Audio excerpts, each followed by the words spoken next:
Hey guys, good morning, welcome to another mini blogs. তো দেখতেই পাচ্ছ আজকের ওয়েদারটা কিন্তু সম্পূর্ণ বৃষ্টি বৃষ্টি পুরো ভরে গেছে সারা পুরো এরিয়াটা।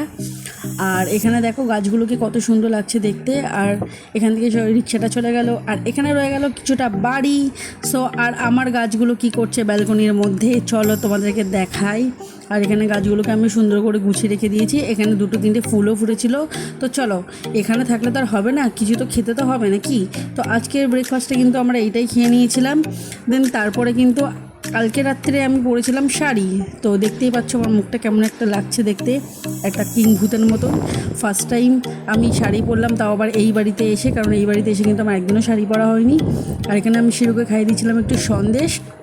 দেন তারপরে রোদ উঠে গেছে, আর রোদ ওঠার পরে কিন্তু এখানে দুষ্টু পুরো গাছগুলোকে পুরো স্প্রে করে দিচ্ছিলো জল দিয়ে, কারণ একটু ধুলো ধুলো পড়ে গেছিলো, মানে ওই কাদা ছিটে ছিটে আসে না বৃষ্টি পড়লে, সেই একটা আর কি। এখানে পাখিগুলো সব চুপচাপ বসে আছে।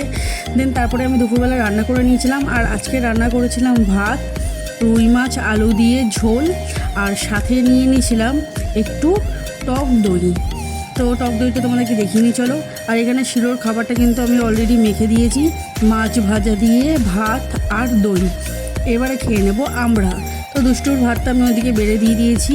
আর এখানে দেখো তরকারিটা এতটাই গরম ছিল যে আমার হাতটা পুড়ে যাচ্ছিলো। তারপরে আমি স্নান করে খেতে বসে গেছিলাম। আর আমি খাওয়ার আগে না, রোজ আমার একটা বাজে স্বভাব হয়ে গেছে, যেটা আমি একটু জল খেয়ে নিই। আর জল খেতে খেতে দেখো আমার সারা মুখে গলাই টলাই হয়ে গেছে। দেন তারপরে মিশো থেকে একটা পার্সেল এসেছিলো, সেই পার্সেলটা তোমাদের সাথে শেয়ার করলাম। এতগুলো হেয়ার ব্যান্ড নেওয়া হয়েছে, সব থেকে কোন কালারটা ভালো লাগে আমাকে অবশ্যই কমেন্ট করে জানাবে। দেন তারপরে চলে এসেছি আমি ডিউটি। দেখা হচ্ছে নেক্সট ভিডিওতে। Tata, bye bye.